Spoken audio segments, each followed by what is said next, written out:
로이드 존스와 함께하는 로마서 묵상 6월 27일 묵상을 시작하겠습니다. 오늘 로마서 묵상의 제목은 하나님께 대하여 살아있는 자가 받는 축복입니다.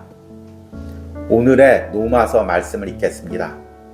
로마서 6장 11절입니다. 이와 같이 너희도 너희 자신을 죄에 대하여는 죽은 자요 그리스도 예수 안에서 하나님께 대하여는 살아있는 자로 여길지어다. 아멘. 오늘의 로마서 강의 읽기입니다. 사도가 우리에게 말하는 바는 우리가 이제 하나님께 대하여 살았다는 것을 우리 앞에 부단히 붙잡고 있어야 한다는 것입니다. 그는 이 말씀들로 무엇을 의미합니까? 그것들은 축복의 다양성을 내포합니다. 우리는 주 예수 그리스도 안에서 그로 말미암아 그리스도와 연합하였다는 사실 때문에 우리가 하나님과 전적으로 새로운 관계에 들어섰다고 말하는 것을 의미합니다. 우리는 주 예수 그리스도를 통하여 하나님의 진노로부터 구원을 받았습니다. 그 구원은 무엇을 의미합니까? 그것은 하나님께 대하여 우리가 화해된 것입니다. 우리는 이제 하나님의 진노 아래 있지 않고 하나님의 호의를 받는 지위에 있습니다. 그것은 우리가 그의 존전에 살고 있으며 우리가 그의 존전에 나아감을 얻었음을 의미합니다. 그는 우리에게 문을 열어 놓았습니다. 우리는 하나님께 대하여 화해되었으며 그뿐 아니라 우리는 그의 자녀요 그의 사랑을 받는 자들이요 그의 아주 특별한 관심을 받는 자들입니다. 그것은 바꾸어 말하면 우리 앞에는 이제 하나님의 모든 축복에 대하여 문이 열려져 있다는 것입니다. 그것은 필연적으로 따라옵니다. 각 사람마다 하나님께서 주신 어떤 일반적인 축복이 있다는 것은 사실입니다. 그는 의로운 자와 불의한 자에게 비를 내려주십니다.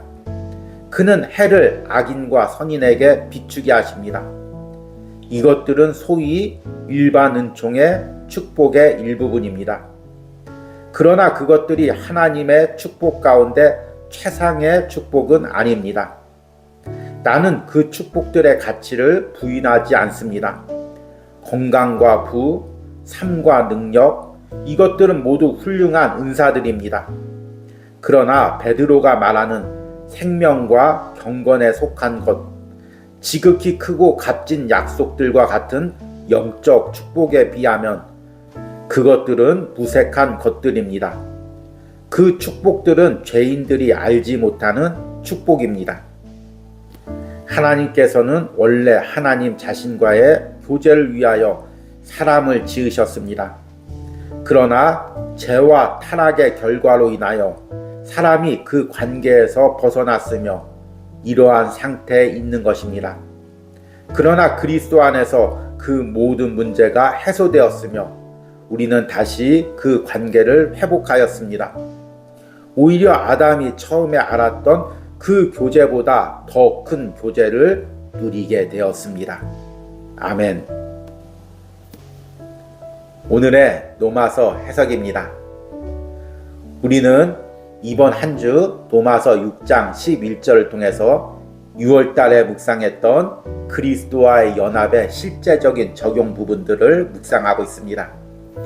지난 이틀 동안은 로마서 6장 11절의 전반부의 말씀인 너희도 너희 자신을 죄에 대하여는 죽은 자로 여길지어다. 이 말씀의 실제적인 적용에 대해서 묵상했습니다. 우리가 예수님과 함께 십자가에 못 박힘으로 죄에 대해서 죽는다는 것은 이제 다시는 사망의 권세로 내려가지 않는다는 것입니다. 죄에게 끌려다니지 않는다는 의미입니다. 설사 죄를 지을지라도 성령님께서 우리 양심을 깨우쳐서 다시금 죄에서 돌이켜 하나님 앞에 나가고 계속해서 하나님 앞에 나갈 수 있는 그 그런 은혜를 누린 자라는 의미입니다. 그리고 오늘부터 남은 한 주간은 11절 후반절 말씀인 그리스도 예수 안에서 하나님께 대하여는 살아있는 자로 여길지어다. 이 말씀의 적용 부분에 대해서 묵상해 보도록 하겠습니다.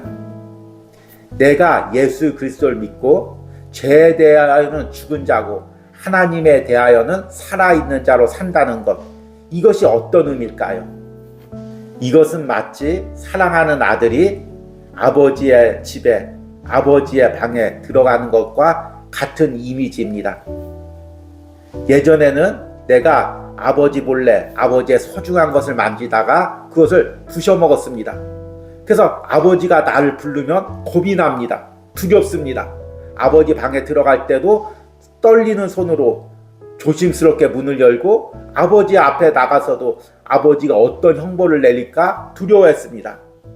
그런데 그 잘못을 아버지가 다 용서해주고 사랑스러운 목소리로 나를 부릅니다. 아들아, 내 방에 한번 들어와 보렴. 내가 너에게 줄 선물이 있다. 그러면 아들이 기쁜 마음으로 문을 열고 아버지 앞에 들어갑니다. 들어가서는 친근하게 아버지의 이름을 부르고 아빠 나한테 무엇을 줄 거야? 이렇게 애교도 부리게 됩니다. 우리가 죄에 대해서 죽고 하나님에 대하여 살아있는 자가 되었다는 것이 바로 그런 의미입니다. 아담 이후부터 우리는 죄를 져서 하나님의 진노 가운데 있었습니다. 하나님이 내 이름만 불러도 벌벌 떨었습니다. 에덴 동산에서 아담이 죄를 졌을 때 아담아 아담아 내가 어디 있느냐 부를 때 아담은 두려워서 하나님을 숨었습니다. 우리 영혼이 그런 상태에 있었습니다. 그런데 예수 그리스도가 우리의 모든 죄를 십자가에서 다 감당하시고 하나님의 진노까지 또 감당했습니다. 예수님께서 우리의 화목제물이 되셨습니다. 그래서 하나님과 우리를 화해시켰습니다. 그래서 우리가 죄에 대해서는 죽고 하나님에 대해서는 살아있는 자가 되었습니다. 그래서 하나님이 이제 내 이름을 부르면 우리가 기쁜 마음으로 하나님 앞에 나가는 것입니다. 우리는 하나님 앞에 나갈 때 하나님이 무슨 벌을 줄까 두려워서 떨며 나가는 것이 아니라 오늘도 내게 어떤 축복을 줄까, 오늘도 내게 어떤 은혜를 줄까, 이것을 기대하며 나가는 존재가 되었습니다. 그래서 오늘 묵상의 제목이 하나님께 대하여 살아있는 자가 받는 축복입니다. 오늘 로마서 강해에서 노이드 존스 목사님은 이렇게 하나님께 대하여 살아있는 우리가 어떤 지위를 가지고 있는지를 이야기합니다. 우리는 주 예수 그리스도를 통하여 하나님의 진노로부터 구원을 받았습니다. 그 구원은 무엇을 의미합니까? 그것은 하나님께 대하여 우리가 화해된 것입니다. 우리는 이제 하나님의 진노 아래 있지 않고 하나님의 호의를 받는 지위에 있습니다. 그것은 우리가 그의 존전에 살고 있으며 우리가 그의 존전에 나아감을 얻었음을 의미합니다. 그는 우리에게 문을 열어 놓았습니다. 우리는 하나님께 대하여 화해되었으며 그뿐 아니라 우리는 그의 자녀요 그의 사랑을 받는 자들이요 그의 아주 특별한 관심을 받는 자들입니다. 그것을 바꾸어 말하면 우리 앞에는 이제 하나님의 모든 축복에 대하여 문이 열려 있다는 것입니다. 그것은 필연적으로 따라옵니다. 오늘 마지막 구절에 초점을 맞추시기 바랍니다. 그것은 바꾸어 말하면 우리 앞에는 이제 하나님의 모든 축복에 대하여 문이 열려 있다는 것입니다. 우리가 죄에 대하여 죽고 하나님께 대하여 살아있는 자가 되었다는 그 의미는 이제 하나님과 우리 관계가 회복되었고 하나님이 우리에게 주시고자 하는 그 축복을 우리가 이제 누릴 지위를 얻었다는 그 의미입니다. 이것은 원래 하나님이 인간을 창조하시면서 주시고자 했던 그 축복입니다. 하나님께서 왜 아담과 하와를 창조했을까요?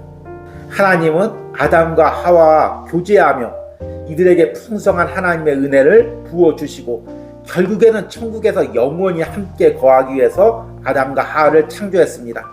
그런데 아담이 범죄함으로써 하나님과의 그 축복을 거부했습니다. 죄 가운데 갔습니다. 세상 쾌락을 향해 달려가게 되었습니다.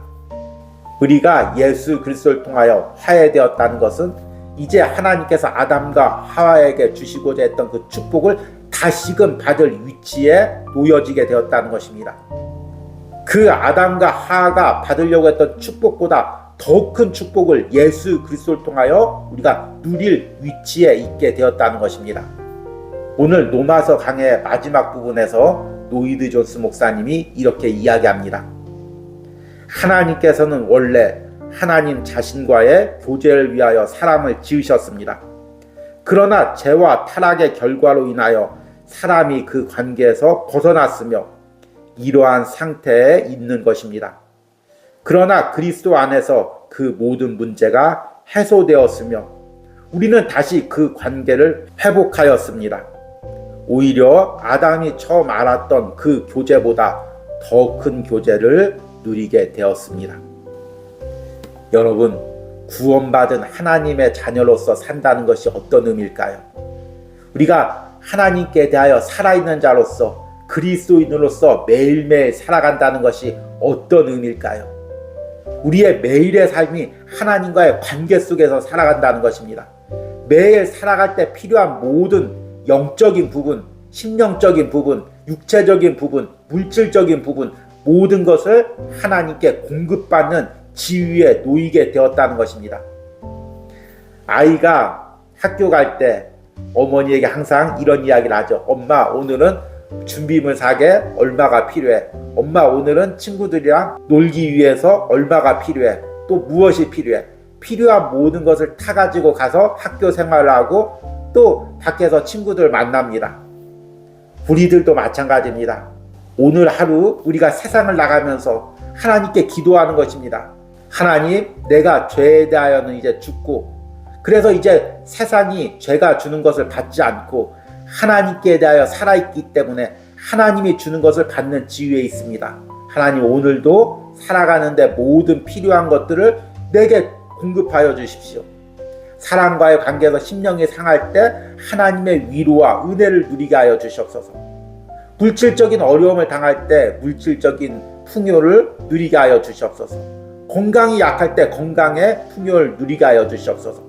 무엇보다도 오늘 하루 하나님과 교제하면서 하나님이 주시는 풍성한 은혜를 오늘 하루의 삶에서 누리게 하여 주시옵소서. 이렇게 기도할 수 있는, 요청할 수 있는 지위에 우리가 있다는 것입니다. 여러분, 세상이 점점 각박해지고 또 악해지고 있습니다. 사람들마다 왜 그렇게 작은 이익을 가지려고 서로를 해하고 또 서로 싸우는지 모르겠습니다. 이런 세상에서 우리가 어떻게 하루를 은혜롭게 살 수 있겠습니까? 오늘 하루도 하나님께 대하여 살아있는 자로 사는 것입니다. 하나님이 주시는 은혜로 사는 것입니다. 하나님이 주시는 능력으로 살아있는 것입니다. 이것이 하나님께 살아있는 자라는 의미입니다. 그리고 지금 내가 누리고 있는 지위와 위치가 바로 이것입니다. 오늘 로마서 묵상을 하시는 여러분들이 오늘 하루 삶에서 이 지위와 위치를 누리시기를 소망합니다. 오늘의 적용과 기도입니다. 하나님께 대하여 살아있는 자가 누리는 축복은 무엇입니까? 오늘도 내가 하나님께 대하여 살아있는 자로서 예수 그리스도를 통하여 하나님이 주시는 축복을 사모하고 누리기를 기도하시기 바랍니다. 우리 함께 기도하겠습니다. 주님, 내가 죄에 대하여는 죽은 자요 하나님께 대하여는 살아있는 자입니다. 이제 세상과 연결되어서 세상이 주는 쾌락을 쫓는 자가 아니라 하나님과 연결되어서 하나님이 주시는 축복을 누리는 자입니다. 사랑하는 성도들이 오늘 로마서 말씀을 붙들고 이런 축복을 오늘 하루의 삶에서 누리기로 합니다. 지금 내게 무엇이 부족합니까? 물질적인 부분입니까? 건강적인 부분입니까? 마음의 심령의 부분입니까? 아니면 하루의 삶에서 하나님과의 관계에서 필요한 은혜입니까? 하나님, 이 모든 것을 우리에게 공급해 주시되 무엇보다도 하나님과의 관계에서 풍성한 은혜를 우리에게 공급하여 주시옵소서. 오늘 하루 이 풍성한 은혜를 누리고 맛보며 살게 하여 주시옵소서. 예수님의 이름으로 기도했습니다. 아멘.